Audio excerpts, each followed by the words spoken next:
Hello and welcome to the Leverage Podcast. I'm Paul Richard, your host today, and we are fortunate to have a special guest, John Parker, with Freedom Home Inspections and Repairs. John, it's good to have you with us today. How are you doing? Thanks, Paul. I appreciate it. I'm doing great. And yourself? I'm doing terrific. The home inspection business and repair business, it's been interesting. I've been around the real estate business for quite a while, and interest rates are up.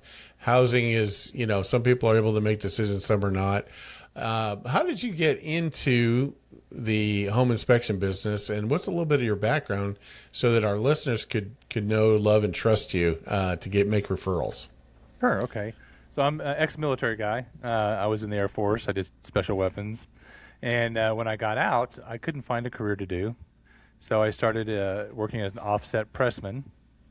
And then that went along for a while. And then I decided to go back into the military, into the Guard. Did that for a couple of years.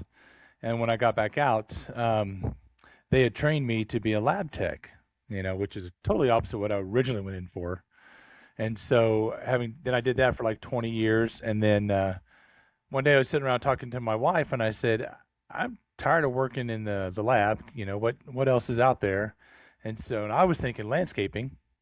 And she said, why don't you be a home inspector? And I'm like, what is that? So that's how I got started. She recommended me, and I bought a franchise. We did the franchise for 15 years. Great experience. We would never say anything bad about that franchise. But we went independent in 2020 during COVID, which is probably not a smart thing. But we used to be A-Pro Home Inspections, and then we went independent, and now we're Freedom Home Inspections. I've been doing that for, like I said, since 2006, May of 2006, I think. Wow. So you've been in it a long time. Actually, I got licensed as a realtor in February of 2006.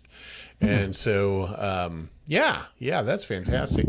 So that's a great background. And print press operator, I'm just curious, what company did you work for at that point? Can you mention that?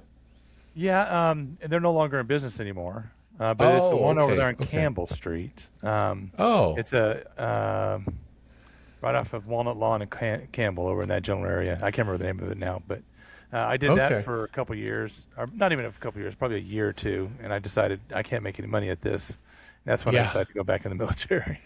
That's interesting. Okay. And I had worked in the high volume printing business for a couple of years myself, so I didn't know if it was somebody I knew, but it's always No. cool to find people that are similar, have similar backgrounds. So, all right. So Freedom Home Inspections, you started this 20 years ago, and what have you seen as the evolution of home inspections and home inspectors and this type of thing as you've watched this industry for 20 years? I've seen a lot of changes. What have you seen? So when I first started out, there was a lot of guys doing paper reports, and A-Pro, that system, they were using a giant Word template, and our inspections or our reports were the bomb. They were real easy to read. People understood them. They really liked them. And then more and more companies started generating software. And so changes came down the road, and they were making all kinds of changes in the software. And when A-Pro was going to go with a different direction, I didn't like some of the ways that they were doing it. So that's when I decided my franchise fee had already expired, so I figured, do it independently. And then, so I explored several different systems, and there are all kinds of systems out there, good, bad, or indifferent. I've done probably 5 different systems, and the current one that I'm using now is great. I love it. It's a little expensive, and about 2 months ago, they had threatened to start selling our client data, and so we scrambled to find a different software. And when they realized that they were making a mistake, they kind of backtracked on that. So I went back with them. But I love doing this. I've had up to 10 guys working for me, and had, when you have that many people trying to control what you're doing, trying to control what they're doing, mistakes get made. So I learned a lesson So now it's just three of us. My son and my nephew works for me, and so I can bonk those guys in the head if they do something wrong. so Yeah. we started doing repairs too, because we make mistakes just like everybody else. It's the most important thing about home inspections is when you make a mistake, you own it and you fix it. You make it right when you're within reason. So that's why I do the repairs too. I really don't push it very much. It's more of a contingency. Make guys. It's wintertime. The guys need to make extra money because things slow down a little bit. So Very good. Very good. I would say in my 20 years, I think probably only one inspection problem that I can remember, circuit breaker switched and the client said it worked before and then it wasn't working after or something like that. And that was, some inspectors don't even switch the breakers, but that particular, so he replaced it and, we were on our way and that type of thing. So, when something goes wrong, sometimes they just looking for somebody to blame, right? oh So you have sure. to kind of take that into, but, so anyway, that's cool. And then, so have you seen the volume of inspections change? COVID actually, I think, increased the number of inspections that we had because the volume was up and it was hard to even buy anything for buyers. Have you seen it change or go down at all in recent years? Well, I've seen it all over the place. Now, during the COVID years in this particular market, in the Springfield area, what was happening is these out-of-state buyers were coming in doing cash offers, no Yes. inspections, no appraisals. So the realtors were, they were booming. They were going crazy. But inspectors, we were, and then also appraisers, we couldn't find jobs because there was just so many out-of-state buyers. But during the last, I got to be careful how to say this. The last 4 years, it was really tough, with that current administration, the way the interest rates were. And I found after last year, and I'm trying to not be political here, but last year I found it getting better, and this year has gotten a lot better. So a lot of it has to do with the economy. Things are cycling. People holding on to they don't. The interest rate's a big killer. People don't realize that the 7% now, that was normal. And Hmm. then this 3% stuff is abnormal, but nobody wanted to get rid of that. Nobody wanted to move on that because they wanted to keep that 7 or that 3%. But that's kind of faded out now, and the market's just going. There are all kinds of inspectors in this market now. I mean, I meet new inspectors all the time. When I first Hmm. started in this area, there was only five of us, and two of those guys are gone. But I'm still here, and Morawski's still here. Morawski they do a great job too.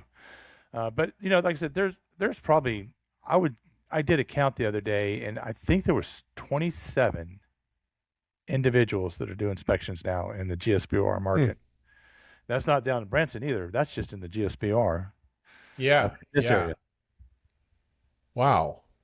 Yeah, that is interesting. I didn't realize that because there was so many cash deals that kind of left you guys out at that Oh point. yeah. And yeah, and then now with like you say, I guess we're getting to the point where I've seen a couple deals recently where the sellers are buying down points for the buyers, to get the rate down and That's that type good. of thing, so they feel better about it. Yeah, and certainly those of us that bought in at 3% are feeling pretty good about that right Right, now. right.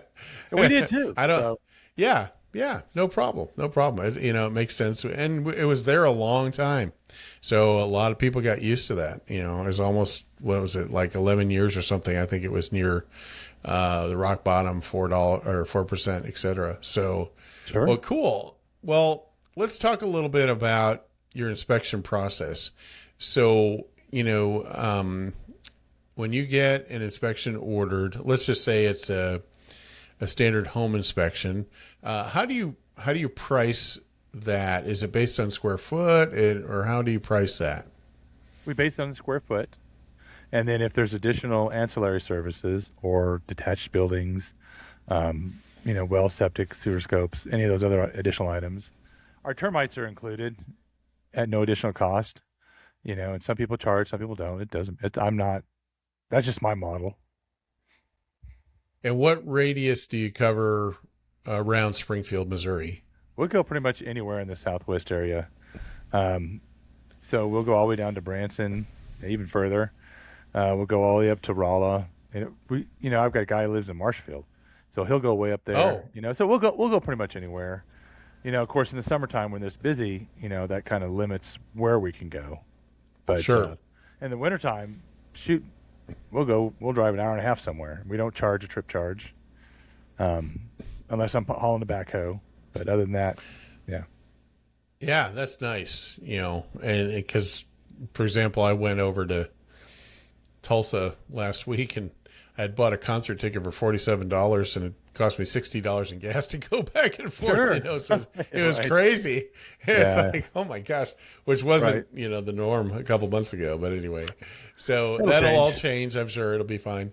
But well, that's cool that you don't charge a fee. And that really helps people in that regard. So is it kind of tiered? Is it like 2,500 and above is a certain price, and et cetera, or how do you do your tiers on pricing? So we do up to 2,000 square feet is 425, and basically every 500 square feet on top of that is $25. So Okay. yeah. Great. That's awesome. And does that include like one HVC unit, et cetera, or is there any other upcharges for those things? I don't. I mean, a lot of companies will. They'll charge for each HVAC system, et cetera. I don't. It's all one deal for me. I just do the square footage because I just assume, you get over 3,000 square feet, more than likely you're going to have two HVAC systems, and I don't upcharge. It is what it is. I'm just thankful to get the job. Sure. Absolutely. Absolutely. I love that. It is a service where I was talking to an inspector today. I happened to bump into at one of the networking meetings, and he said we stand between the buyer who's usually paying for us and trying to keep the deal together, and at the same time being honest, obviously, and above board about what's really going on with the house and that type of thing. Because right now, for the most part, it's a buyer's market.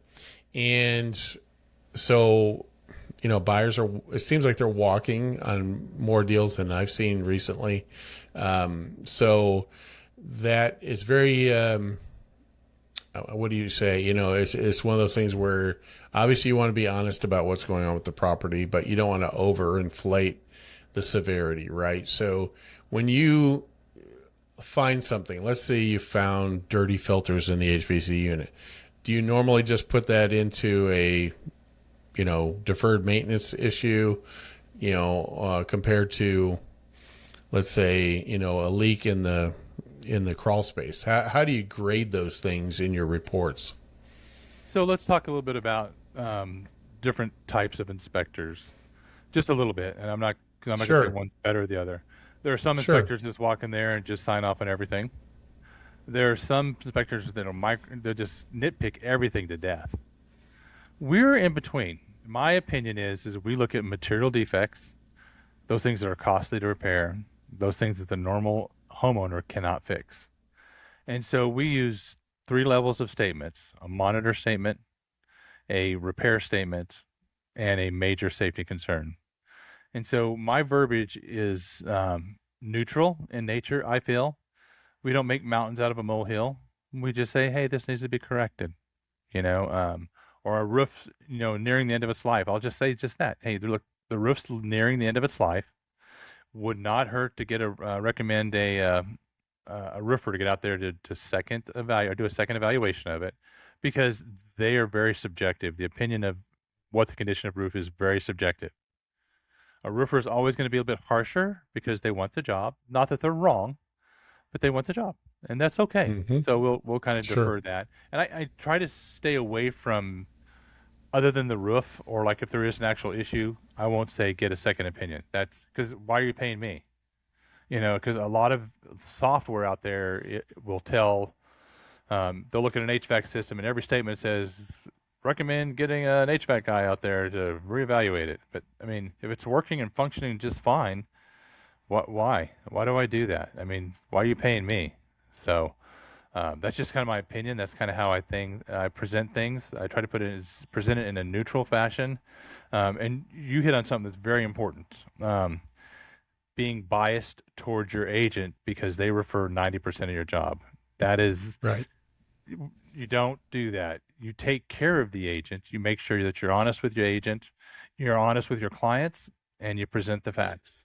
You don't show favoritism one way or the other, because if you're just trying to, save your agent's butt, or that's a wrong word.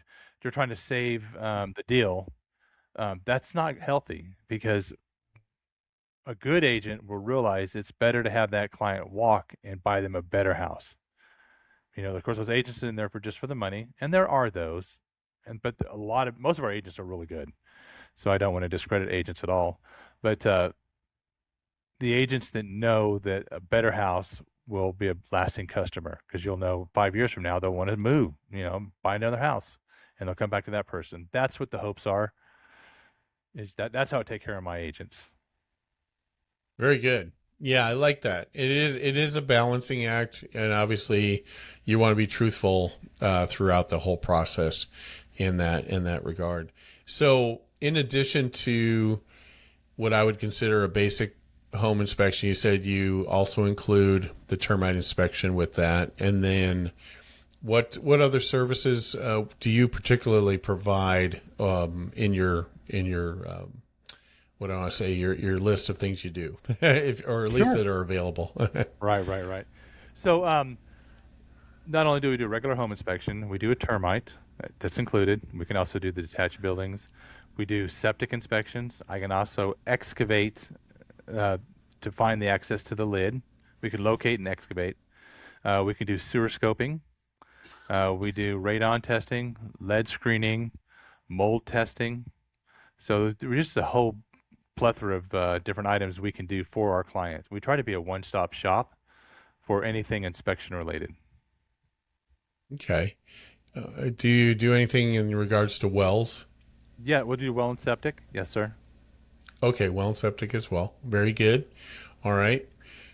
Let's see here. As far as the additional services, obviously there you'd give them an opportunity to have a separate charge for that. Are those available on your website? Can they go peruse and look what the available services are? The services, yes, but we don't put pricing on the website for Okay. specific reasons, because we have found that that's been used against us by other inspection companies. I would rather talk to somebody, because if you are able to talk to somebody, it's salesmanship, right? If you're able to talk to Yep. somebody, you can present how it is that you're going to do it. And it's rare that we lose a client over pricing. But I found that those that haggle price are customers you don't want. Those are the ones that are going to give you problems. And and for the most part, we rarely have that issue, but it does happen. So we try not to haggle price too much. We always give a veterans discount, and we also have what we call a pillars of the community discount. Policemen, firemen. We do teachers discounts and pastors. So we do try to take care of our community as well. Very good. Yeah, that's awesome. And so, if they wanted to get a hold of you, what's the best way to get a hold of you and figure out what the pricing would be? To call the office at Okay. 417-894-1782. Okay. They could also order online if they wish to, and that's at our freedomhomeinspectors.com if they wish. But it's always better to talk to one of the girls in the office. My wife and my daughter-in-law work for me, so, and sometimes they're out running around the neighborhood. You know how them girls are. Yeah. I have to put my little. Yeah. I'm an older guy. I got to get that little dig in there, because I'll get in So, trouble. well, it Some sounds of the like agents it's a will get me. family affair with y'all It guys, is. because you've got your other inspectors are family members, right? And then you got, and that's good. That's good. Absolutely. Nepotism is I a wonderful love it. thing. It is a wonderful thing. Yes. You can In bonk good those heads families, together. right? You can bonk those heads together if they do something wrong. You got a little leverage, Yes, a sir. little more leverage than just being an employee, right? So Right. And we take care of each other. that's good. I tease the girls, That's and they good. do a really good job. I love it. My wife works on my team as well, so I understand that completely. So that's awesome. As far as the inspections, have there been any things in Southwest Missouri? I don't know if you lived in other areas, but I was sold real estate in St. Louis and in Omaha and Nebraska. And, we had some different things go on there. Like in St. Louis, the clay soil was very, very expansive, and we saw a lot of cracked basements where we had to do epoxy injections, even in new construction many times. Do you Sure. see many? Yeah, do you see many or much of that around? I know some of the areas in Springfield, it seems like there is more red clay up there in areas than there is in others. Do you see some of those things happening there? Well, we have really rocky soil, and you get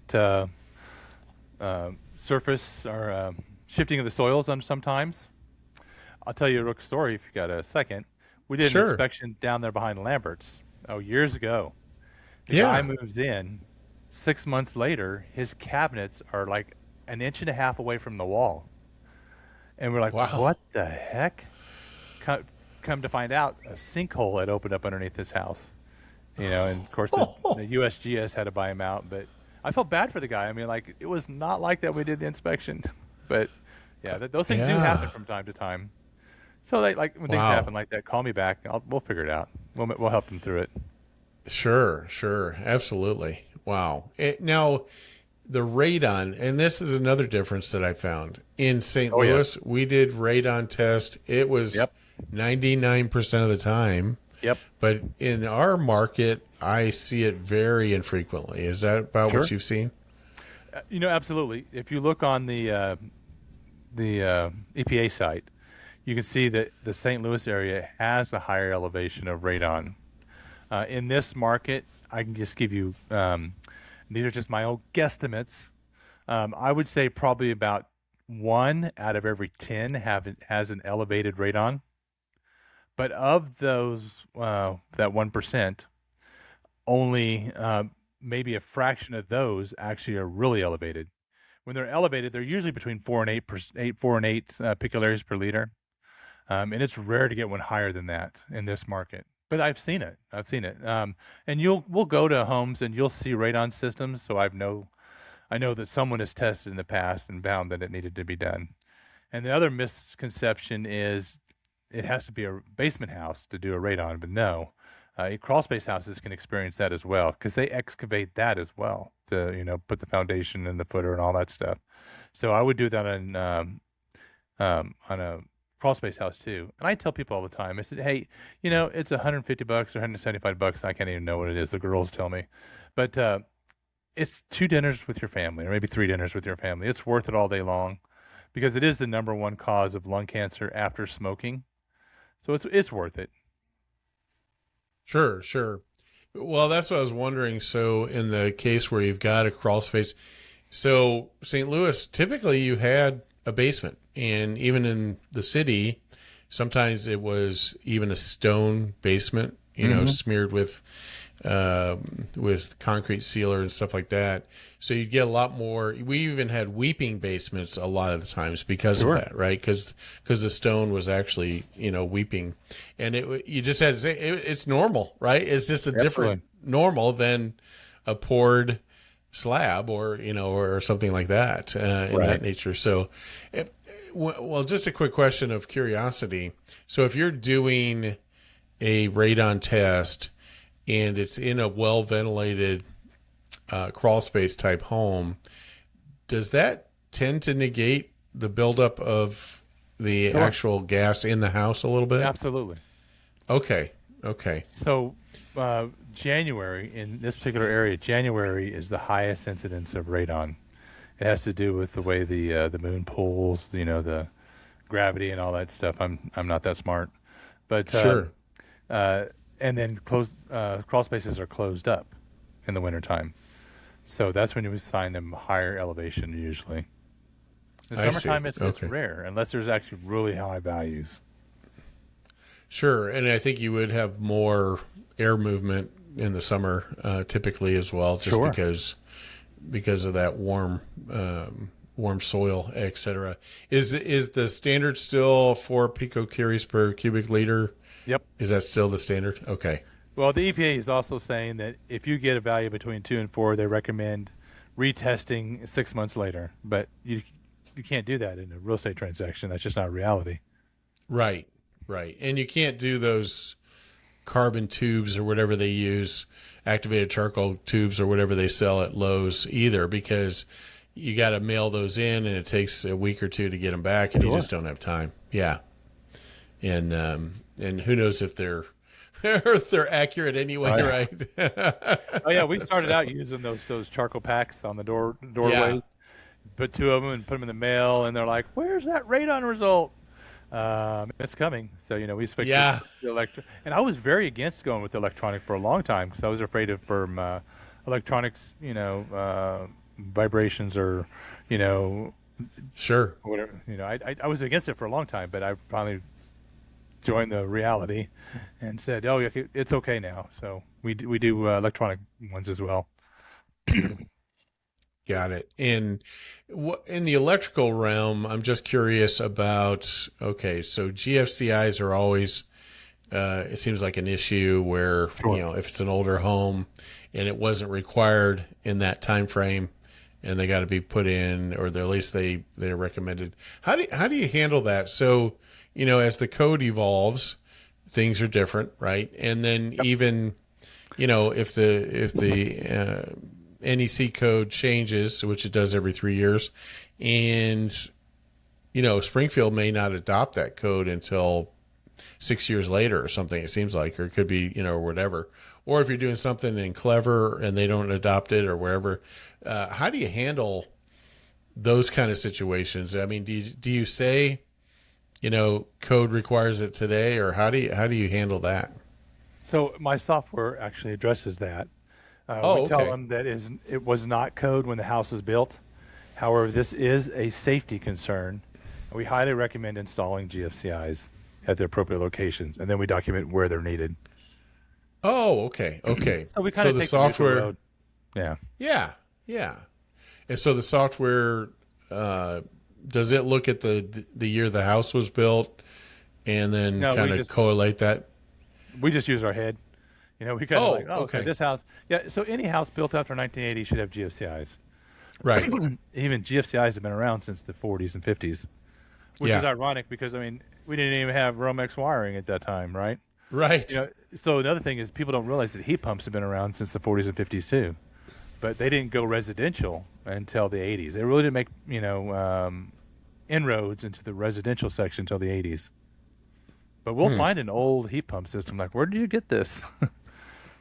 Yeah. And people don't realize that GFCIs can work with or without a ground. And so, correct. They have to be marked which way they're installed, but they just look at the differential between the hot and the neutral. So that's what they're triggering on. It has nothing to do with the ground in particular on most of them. Let's talk about that for a second.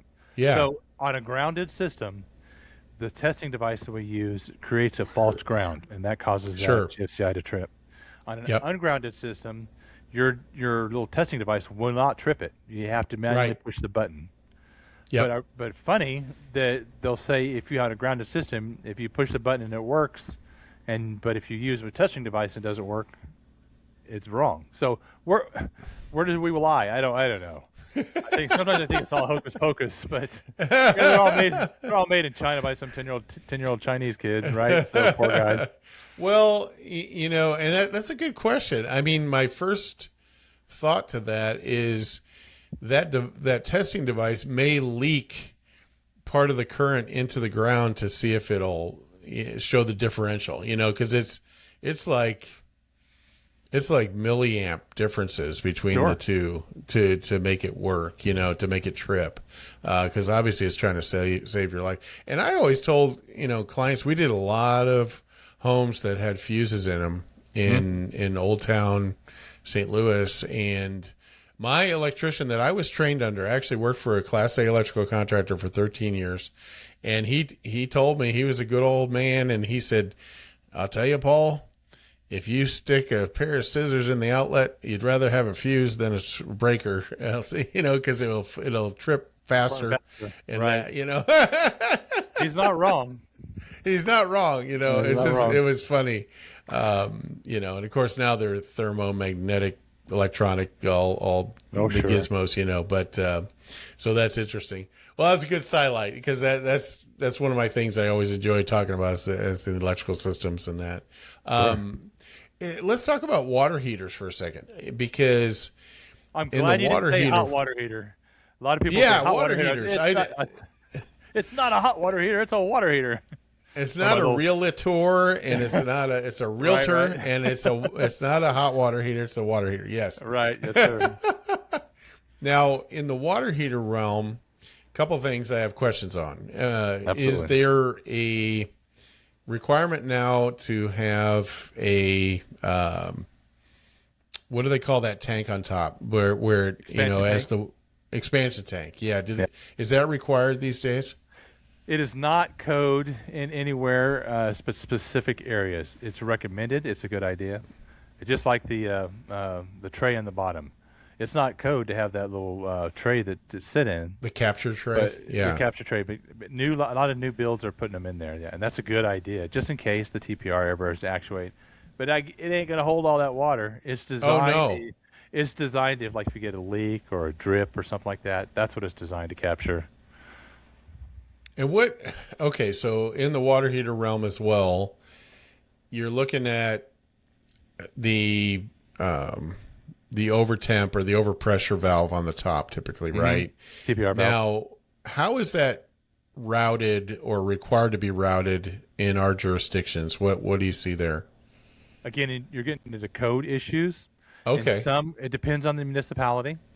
But generally speaking, your certifying agencies, Nachi, Itchy, ASHI, there's multiple ones, but Yes. they recommend it's got to be at least 6 inches directed downwards, and 3/4 inch pipe, or 6 inches from the floor. So if it ever actuates, it's going to eject downwards. The best way to have that is to going through the floor.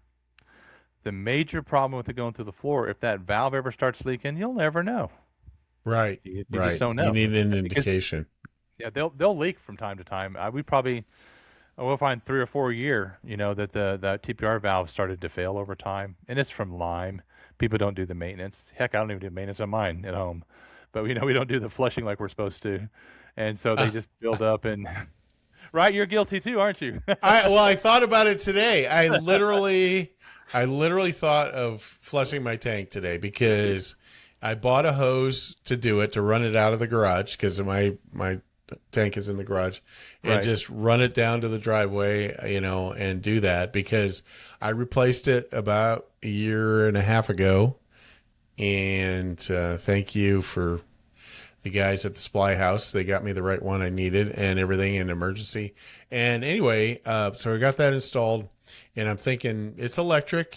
Branson, we're pretty much all electric down here. Okay. And so it's like, okay, I better do that. Even though I've got a softener and filter and all that stuff ahead of it, it still builds up, right? No matter what. And also I'm looking at, I need to replace the sacrificial anode that's in there. Oh, yeah. I'm sure. Yeah. Most people don't put those in there. Most people don't put. That Yeah, secondary. are you talking anode. about, you mean after the fact, after they've Yep. eroded? Well, most of the older water heaters don't have that anode anymore, but a lot of the newer ones have that mounted up on top to try to keep the the hydroxy ions or the ions bound or whatever it is. Yes. But most of yes. them don't even have it. So No you're kidding. lucky you have one. Yep, you're lucky you have one. Okay. Yeah, I do That have helps with one. calcium. It definitely does. It definitely does. And I've got enough headroom space. I can do a regular full-size rod into there. You don't have to get one of those ones that they break up. And I see there's electronic ones now and all kinds of gizmos. But it definitely, my next door neighbor had the exact same one that I did.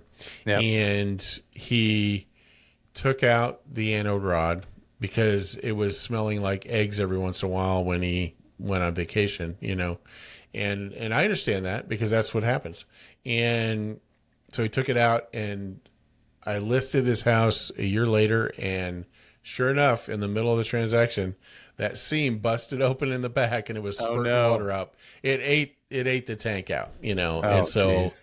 yeah, and it's well water, Yep. and that kind of thing. So yeah, you learn in the electrical business. We called it the burn and learn techniques. You got to Sure. figure out and you're right. It's never urgent to get your water heater flushed out, right? So it's like Right. it's not like it stops working. It goes to the very last, Right. ounce of water that it can heat, and then it's gonna fail. But When there's a problem, then all of a sudden you got to take care of it, right? So, exactly.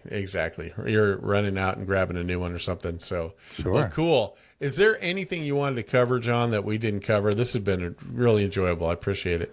No, I appreciate you too. I wish there was more information out there about home inspections because, in my opinion, it's a very valuable service.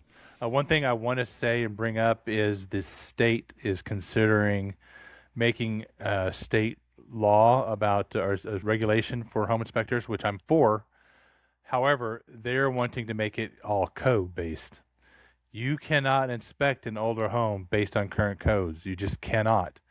And so we were trying to get a hold of the legislature and talk to our representatives and say, hey, if you want to do a certifying organization for inspectors, that's great. Don't base it on code.